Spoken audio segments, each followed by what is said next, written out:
आज भी बाबर जिमजिम जिम्बाए खाली पहाड़ी का नेवला आज 0 पे आउट हो गया। कूपर कॉलोनी ले ली और कूपर कॉलोनी ने उसकी औकात दिखा दी बाबर जिमजिम जिम्बाब्वे की। कोई ये नहीं कहता कि बाबर आजम और विराट कोहली का कंपैरिजन है। वो बेवकूफ है जो विराट कोहली और बाबर का कंपैरिजन करता है। कोई कंपैरिजन नहीं है भाई, वो बहुत लेवल ऊपर लेवल है। लेकिन सुन ले, लेकिन अगर आप उसकी परफॉर्मेंसेस देखें, वो पाकिस्तान की हिस्ट्री में जितने भी बैट्समैन गुजर चुके हैं ना, ठीक है, उनके हिसाब से इसके हिसाब से इसकी भी बहुत परफॉर्मेंसेस है अपने अपने टाइम के हिसाब से। तो कि बाबर आजम को स्ट्राइक रेट बेहतर करना चाहिए, लेकिन कुछ उनके जो कुछ एजेंट हैं, जो माजी के प्लेयर हैं और अब के एजेंट हैं, वो मुसलसल कह रहे हैं कि जी बाबर एक ब्रांड है, बाबर पे बिला वजह तनकीद की जाती है। यार ये बुराई लाद दी गई है। पाकिस्तान टीम भी सोच रही होगी सिलेक्शन कर लेते, मुसीबत से जान छुड़वाते। अब हर दिन हर एक फेलियर के साथ वही वाली बात है कि ये जो डिबेट है बढ़ती जा रही है कि भाई बाबर आजम जो है इनको T20 वर्ल्ड कप में रखना है नहीं रखना, रखना है तो इनको 11 में रखना है नहीं रखना। क्योंकि मसला है कि बाबर आजम के साथ साथ जो दूसरे बल्लेबाज भी हैं पाकिस्तान टीम के अंदर, वो भी कोई खासम खास नहीं है। आजकल के दौर में बाबर आजम का फैन होना दुनिया का सबसे मुश्किल काम है भाई साहब, और स्पेशली जिस किस्म की बाबर आजम की फॉर्म चल रही है, ये जन्नत वाजिब करने वाली गल हो गई है। बाबर भाई जो हैं हमारे आज फिर अंडा 0 duck Sydney Sixers versus Perth scorchers qualifier, first qualifier, और बॉबी भाई 2 गेंदें खेली हैं टोटल। पहली गेंद को ऑफ साइड के ऊपर खेला, दूसरी गेंद के ऊपर स्टंप आउट हो गया, अल्लाह लाते खैर सल्लाह। और 11 मैचेस हो गए हैं बॉबी भाई के BBL के अंदर। गए तो थे इस उम्मीद में कि अच्छा परफॉर्म करेंगे और वर्ल्ड T20 में जगह बनाएंगे, लेकिन जो हालात मुझे नज़र आ रहे हैं, मुझे लग रहा है कि बॉबी भाई की शायद वर्ल्ड T20 में जगह ना ही बने। बाबर आजम की आपने बात की, और इस वक्त जो है जो सबसे बड़ा फियास्को बना हुआ है वो बाबर आजम, मोहम्मद रिजवान BBL में गए, BBL में क्या क्या हुआ, एक बहुत शोर मचा हुआ है इस बात पे। आप इस पूरे सिनेरियो को किस तरह देखते हैं? स्टीव स्मिथ और बाबर आजम के दरमियान जो हुआ, उसके बाद अगले मैच में दे वर फाइन, मगर मोहम्मद रिजवान को जिस तरह रिटायर्ड आउट करके बुलवा लिया गया, आप कैसे देखते हैं इस पूरे सिनेरियो को? सवेरा, अगर हकीकत की निगाह से देखी जाए तो ये BBL जो थी वो पाकिस्तान की क्रिकेटर्स के लिए डरावना ख्वाब साबित हुई। आप वो भूल गए कि जब शाहीन शाह अफरीदी ने 2 ओवर और 4 गेंदें की थी तो अंपायर ने उन्हें जो है बॉलिंग से रोक दिया था कि खतरनाक है बैट्समैनों के लिए। फिर उसके बाद जिस तरीके से रिजवान को रिटायर आउट किया गया, जिस तरीके से बाबर आजम और स्टीव स्मिथ के दरमियान मामला हुआ, बाबर आजम उसके बाद वाले मैच में भी सिर्फ 1 रन बनाकर आउट हुए। तो उस इश्यू से निकलने के लिए, यानी बाबर आजम इतने अपसेट हो गए थे कि उस मामले से निकलने के लिए उनको 2 दिन लगे। ये शायद पाकिस्तान और ऑस्ट्रेलिया के दरमियान कल्चरल डिफरेंस था जो बाबर आजम समझ नहीं पाए। ये सिडनी सिक्सर के कप्तान ने कहा है। उन्होंने बोला कि सिडनी सिक्सर के जो कोच हैं उन्होंने फिर इनिशिएटिव लिया, बाबर आजम से बातचीत की और उनको बताया कि हमारे यहाँ ये कॉमन सी बात है, आप इसको ज़्यादा दिल पे मत लें। हमारे यहाँ ये चलता रहता है कि एक ख़ास मोड़ के ऊपर मैच के अंदर हम किसी एक खिलाड़ी को कोई एक खिलाड़ी इनिशिएटिव लेता है, और वो जस्ट पावर सर्च था जिसके अंदर स्टीव स्मिथ ने ये समझा कि वो शायद तेज़ खेल सकता है, इसमें रन ज़्यादा बना सकते हैं, इसलिए सिंगल नहीं लिया था। अदरवाइज आपके ऊपर कोई प्रॉब्लम नहीं है या आपकी बैटिंग स्टाइल से कोई प्रॉब्लम नहीं है। यानी कुछ चीज़ें उनको क्लियर की बाबर आजम को, जिसके बाद बाबर आजम ठीक हुए। बाबर आजम ने एक प्यार की जादू की जफ्फी डाली स्टीव स्मिथ के साथ। दे बोथ हैव किस्ड, ये उन्होंने बोला हेनरिक्स ने, और फिर मामला खत्म हो गया। पाकिस्तान के तीनों स्टार्स, इनकी परफॉर्मेंस इतनी अच्छी नहीं रही। शाहीन आफरीदी तो चले अनफिट हो गए, वापस आ गए, रीहैब कर रहे हैं, लेकिन बाबर और रिजवान जो अपने जमाने के बेहतरीन खिलाड़ी कहलाते थे, उन दोनों की परफॉर्मेंस भी बड़ी मीडियोकर सी रही। और इतने पैसे खर्च किए सिडनी सिक्सर्स ने कि सबसे महंगे तरीन खिलाड़ी थे बाबर आजम, उनके नाम से उन्होंने एक स्टैंड भी बनाया, बाबरिस्तान, बड़ी हाइप क्रिएट की। लेकिन लगता यही है कि बाबर थोड़े दबाव का शिकार है। अब क्या होता है, मेरे ख्याल में अगले साल तो वो फ्रेंचाइजीज सोचेंगी, क्योंकि बड़े नामों के साथ साथ आपको परफॉर्मेंस भी देना होगी, सिर्फ नाम काफी नहीं होता। तो मेरे ख्याल में अब इनके लिए आइंदा आने वाले दिनों में BBL, जब अगली BBL होगी तो उसमें देखते हैं पाकिस्तानी प्लेयर्स आते हैं या नहीं आते। लेकिन स्टीव स्मिथ और बाबर आजम का जो वाकया हुआ उसकी वजह से भी बड़ी सुबकी हुई, क्योंकि अगर स्टीव स्मिथ बाबर आजम को आखिरी गेंद से पहले कह देते कि आप डॉट बॉल खेलो। सीरियसली स्पीकिंग, अब इवन कि उनके कुछ फैंस मुझे कह रहे थे कि यार इसको नहीं जाना चाहिए, इसके कोई हालात नहीं है। 11 इनिंग्स, 202 मेरा ख्याल है रन्स हैं, कोई 22 की बैटिंग एवरेज है, 100-103 का स्ट्राइक रेट है, 2 टोटल 50s हैं, 19 चौके हैं, 3 छक्के हैं, मतलब nothing to prove. Babar Azam से नीचे जो इनसे ज़्यादा बड़े फेलियर्स हैं बाबर आजम से BBL के अंदर, मज़ेदार बात यह है कि उनके भी स्ट्राइक रेट्स कम बाबर आजम से ज़्यादा है। अच्छा, हल्का सा गेंद स्पिन हुआ, थोड़ा सा पड़ के बाहर हुआ और बाबर आजम स्टंप हो गए। मैं देख रहा था, मेरा ख्याल है कि Babar Azam is the only batter in BBL के जो हर तरीके से ही शायद आउट हो चुके हैं। लेकिन जब जब बाबर का टॉपिक निकालो तो आगे से डिफेंस के अंदर तो आजकल रन्स तो है नहीं, और अब तो ऑस्ट्रेलियंस भी बोलना शुरू हो गए। आज जो मोइसेस हेनरिक्स है ऑस्ट्रेलिया इस सिडनी सिक्सर्स का कैप्टन, उसने भी भाई बता दिया कि पीठ पीछे हुआ क्या स्टीव स्मिथ के एक रन के बाद। वो भी बड़ा शॉकिंग है यार।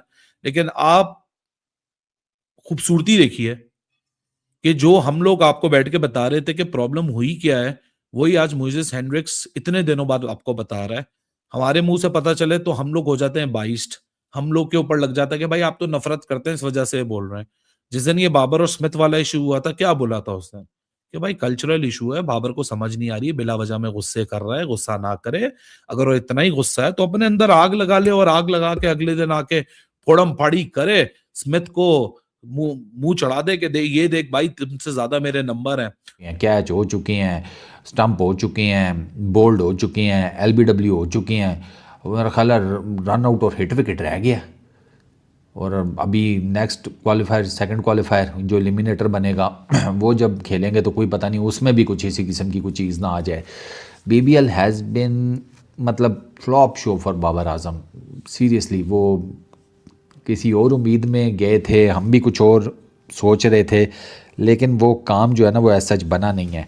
तो मेरा तो बाबर आजम को ना भाइयों वाला मशवरा पता है क्या है सर, अगर तो आपको वर्ल्ड T20 में नहीं रखते कोई दिक्कत नहीं है, लेकिन अगर आपको रख लेते हैं ना नाम के पीछे, ब्रांड वैल्यू के पीछे, आप इनकार कर दो। सिंगल मत लेना, मैं जो हूँ फिर चार्ज लूंगा, लेकिन उन्होंने ऑन साइड की तरफ खेला और सिंगल आराम से बन सकता था।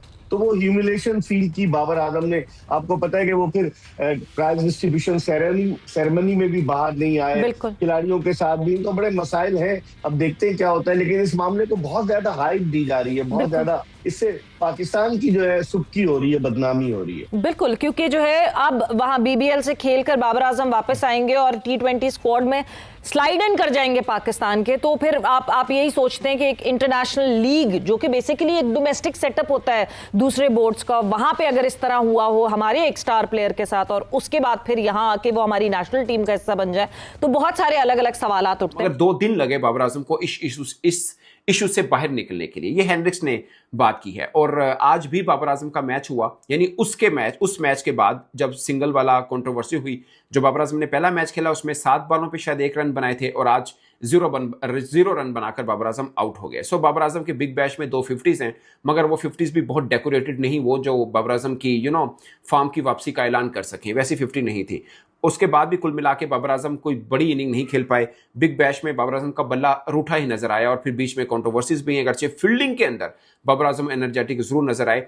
उस मैच में जहां पर सिंगल का इशू बना, वहां पे फील्डिंग में भी बाबर आजम थोड़े से फीके थे, बट आज के मैच में इन्होंने कैच भी एक अच्छा पकड़ा और ये रहा। कुल मिलाकर 11 मैचेस के अंदर बाबर ने 202 रन बनाए हैं, 103 की स्ट्राइक रेट बनती है, एवरेज 22 की है, टोटल 19 यानी 19 चौके लगाए हैं और 3 छक्के लगाए बाबर आजम ने। बट वक्त का मुकाबला सख्त। I want to know your point of view. Pakistan cricket board को इस पूरे सिनेरियो में इस वक्त क्या करना चाहिए जब Bangladesh cricket board is on the verge के इधर दे से yes to play in India या फिर शायद उनको उनके बदले जो है वो दूसरी टीम वर्ल्ड कप का जो है हिस्सा बनेगी। पाकिस्तान क्रिकेट बोर्ड को इस वक्त क्या करना चाहिए इकबाल साहब? देखिए, सबसे पहले तो सवेरा के 21 जनवरी डेडलाइन दी है आईसीसी ने कि आप जो है डिसाइड कर ले कि whether you want to play T20 world cup और नॉट। हम नहीं आपकी बात मान रहे। फिर उन्होंने जिस तरह का रवैया, गौरव सक्सेना को उन्होंने वीजा इशू नहीं किया, फिर NDO गए, वहां पर उन्होंने बातचीत की। तो उस लिहाज से बज़ाहिर यही लग रहा है कि बांग्लादेश जो है, चूंकि उसकी हुकूमत ने कहा है वो नहीं जाएगा वहां के लिए। अब पाकिस्तान क्रिकेट बोर्ड ने 2-3 कार्ड खेले। पहले कहा कि जी बांग्लादेश के मैचेस जो है वो पाकिस्तान कराने के लिए तैयार है। बहाने 10,000 है, मैं आपको 600 दे सकता हूँ, कह दो आजम अंकल नहीं मान रहे हो, कहते हैं कि घर में बैठा रहे, सारा साल वैसे ही बाहर रहता है, कभी इधर क्रिकेट कभी उधर क्रिकेट। अब चुप करके महीने 2 घर में बैठ, घर वालों को भी टाइम दिया करो, अच्छे लोग हैं। आंटी को कह दे उम्रे पर लेकर जाना है, छोटा भाई जिद कर रहा है कि नॉर्दर्न एरियाज़ चलते हैं, ठीक है, कह दो ये सर्दियों का सीज़न भी गुजर गया। पाकिस्तान में दिसंबरिस्तान जो है, शादिस्तान जो बना हुआ था, उसमें मेरा तंबू नहीं लगा, ठीक है। मैंने किसी कैटरिंग वाले को ऑर्डर नहीं दिया कि भाई साहब बारात की रोटी वलीमे की रोटी करनी है, दिस दैट। तो उनको बताओ कि वो वाला भी वो भी भाई कुछ आसरा करा लो, लेकिन वर्ल्ड T20 में ना रहने दो, क्योंकि मुझे ये डर है कि वर्ल्ड T20 में अगर आपका फ्लॉप शो हुआ ना, ये जिस किस्म का BBL में हुआ है, वो हालांकि इस टीस में 3 दफा वर्ल्ड कप जीतने वाला प्लेयर है, बाबर ने तो एक भी नहीं जीता, सो कर दे। लेकिन 2 मैच गुजर गए, टोटल कुल मिला के 1 रन बना है 2 मैचों के अंदर। अब सारी सूरत हाल ये है कि भाई बिग बैश में एक और मैच बचा है, आज इनके पास क्वालिफायर था और बाबर आजम फिर फ्लॉप हो गए। ये तो कोई खबर नहीं है, खबर ये है कि दूसरे क्या कर रहे हैं उसके ऊपर भी चल के बात करते हैं। लेकिन सबसे पहले मोइसेस हेनरिक्स की बात कर लेते हैं। सिडनी सिक्सर्स का कैप्टन आप सबको पता है, क्रिस ग्रीन को उस मैच में माइक लगा तो क्रिस ग्रीन ने क्या बोला था, हम बाबर को पावर प्ले में ज्यादा ओवर खिलाएंगे, ज्यादा बॉलें खिलाएंगे, क्योंकि बाबर आजम टुक टुक करता है, बाद में कैचअप करता है। तो स्मिथ को नहीं खिलाएंगे क्योंकि स्मिथ तेज रन मारेगा, हालांकि स्मिथ भी स्ट्रोक मेकर है, नेचुरल पावर हिटर नहीं है। आज मोइसेस हेनरिक्स के ऊपर माइक इन हुआ, उससे पूछा हाँ भाई सेटल हो गया सारा मामला, हाउ इज इट पॉसिबल, क्योंकि मेजबान तो 2 ही है ना, श्रीलंका और इंडिया, कैसे वो करा सकते हैं बाहर। फिर उसके बाद अब पाकिस्तान, क्योंकि खुद ऑफिशियली आपने भी अपने इंट्रो में कहा ऑफिशियली तो कोई नहीं आया, लेकिन अब ये खबरें चलाई जा रही हैं पाकिस्तान क्रिकेट बोर्ड की जानिब से कि बांग्लादेश को हम सपोर्ट करेंगे, अगर बांग्लादेश को बाहर किया जाता है तो हम भी जो है वो T20 वर्ल्ड कप नहीं खेलेंगे। और आज कल जो खबर आई थी उसमें यही था कि पाकिस्तान क्रिकेट बोर्ड के चेयरमैन मोहसिन नकवी ने पाकिस्तानी टीम की तैयारियों को रोक दिया है T20 वर्ल्ड कप के लिए। हालांकि हमें 29 जनवरी को पहला मैच खेलना है ऑस्ट्रेलिया के खिलाफ, जो अपनी होम सीरीज का, तो तैयारियां रोक दी गई हैं। ये किस जानिब इशारा है? क्या ये प्रेशर डालने के लिए है? अगर खुदा न खास्ता पाकिस्तान विड्रॉ करता है बांग्लादेश के मामले पर, तो आपके नाम के ऊपर इतना बड़ा कांटा लग जाना है कि वो कांटा फिर बड़े शाजी मिटा सकते हैं, और बहुत मुश्किल है। अभी आपको पता है कि खबरें आ रही हैं कि हारिस रऊफ को देखें, अब कितना ज़बरदस्त परफॉर्म किया उसने BBL में। माइक हैसन नहीं मान रहा उसके इंडक्शन वर्ल्ड T20 की टीम में। खबरें ये आ रही हैं कि Mike Hesson is not ready to take Haris Rauf. हालांकि वो तो हारिस भाई का तो चक्कर ये है कि चलो उनका फिर कभी कभार 11वां मैच होता है, बॉबी भाई का तो हर मैच ही 11वां मैच निकल रहा है यार। तो वो हारिस रऊफ को नहीं अगर लेना चाह रहे तो बाबर आजम का आई डोंट नो। दो कि माइक हैसन ने बाबर आजम से रिलेटेड तो जिसे कहते हैं कोई दिल को हौसला देने वाली बयान दिए थे कि अब आज का मैच तो बाबर आजम हार गए, मगर एक चांस उनके पास अभी भी मौजूद है कि मेलबर्न और हबार्ट के बीच में जो टीम जीतेगी वो फिर बाबर आजम की सिडनी सिक्स के साथ खेलेगी।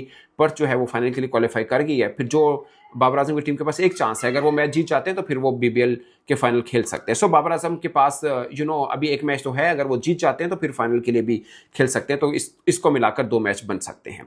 मगर बाबर आजम की परफॉर्मेंस को देखें तो बेहतर नहीं रही। बट इस वीडियो में मैं एक खास पर्सपेक्टिव में कुछ स्टैट्स बताऊंगा, क्योंकि पाकिस्तान ने वर्ल्ड कप के लिए टीम बनानी है। उसके अंदर क्वेश्चन है कि क्या बाबर आजम होने चाहिए या नहीं होने चाहिए। बट मैं आपको साथ में उन खिलाड़ियों का भी बताऊंगा जो आपके वर्ल्ड कप स्क्वाड में हैं, बट उनकी परफॉर्मेंस भी कुछ खास नहीं रही। मैं ये कुछ स्पोर्टिव नहीं बना रहा कि बाबर आजम को होना चाहिए, बट वो तो खैर सिलेक्शन कमेटी के है और आप अपनी राय भी कमेंट के सूत्र में बता सकते हैं कि इस फॉर्म के साथ बाबर आजम को वर्ल्ड कप में जाना चाहिए या नहीं जाना चाहिए। नहीं, वो बैटिंग को बड़ा जेल करता है और उसने कम बैक में कुछ डिसेंट इनिंग्स खेली हैं और फलाना टिमकाना, और मे बी श्रीलंका की जिस टाइप की विकेट्स हैं, आपको बाबर आजम जैसा एक एंकर रोल प्ले करने वाला बैटर चाहिए। लेकिन T20 में एंकरिंग भी ना बहुत अब डिफरेंट लेवल पर चली गई है, ठीक है ना। Anchoring is more like score run a ball, score odd boundaries.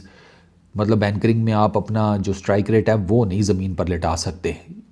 तो Babar Azam be able to do it, especially जिस काइंड ऑफ फॉर्म में वो हैं, ठीक है ना। वो सिंगल लेने वाली बात भी वो ठीक है, वो भी सामने आई गई है कि वो इवेंचुअली बाबर भाई अपसेट सिंगल ना लेने की वजह से ही हुए थे, उस पे वो उनको 2 दिन मनाने में लग गए।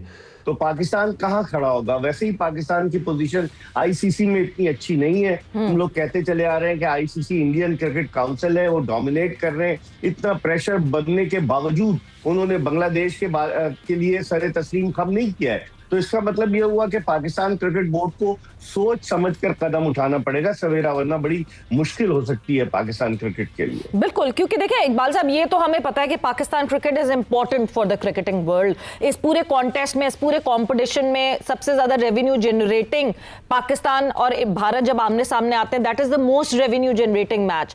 ये बात जो है वो ऑब्वियसली बांग्लादेश वो स्टेक्स नहीं उनके पास है कि वो उस तरह सारे मामलात कर सकें जिस तरह पाकिस्तान क्रिकेट बोर्ड ने किया, अपनी चीजें मनवाई। बांग्लादेश क्रिकेट बोर्ड उस तरह चीजें नहीं मनवा सकती। तो कहते हैं हाँ सेटल हो गया, 2 दिन लगे मामला सेटल होने में, हालांकि it was just a cricketing decision, और मुश्किल हुई समझने में बाबर को, but it took him 2 days to settle down. और आखिर में उसने वो इंपॉर्टेंट बात कर दी जो कि एक्चुअल बात है कि कल्चरल डिफरेंस है। हमारे कल्चर में वो कहते हैं, ऑस्ट्रेलिया में तो ये नॉर्मल सी बात है किसी को सिंगल डिनाई कर देना क्योंकि टीम मैटर्स द मोस्ट, लेकिन शायद बाबर के कल्चर में ये और चीज थी इसलिए उसको समझ नहीं आई और 2 दिन लग गए। इस तरह मुंह चढ़ा रहे हैं वो हमें, ठीक है ना, हमारी हकीकत पे वो हमें इस तरह मुंह चढ़ा रहे हैं, और मेरे जैसे लोगों के लिए कोई हकीकत नहीं है, ये एक रेगुलर अकरेंस है, समझो एक तरीके का वो अथॉरिटेटिव स्टैंप है कि आप जो बात कर रहे थे वो अब दूसरे भी बात कर रहे हैं।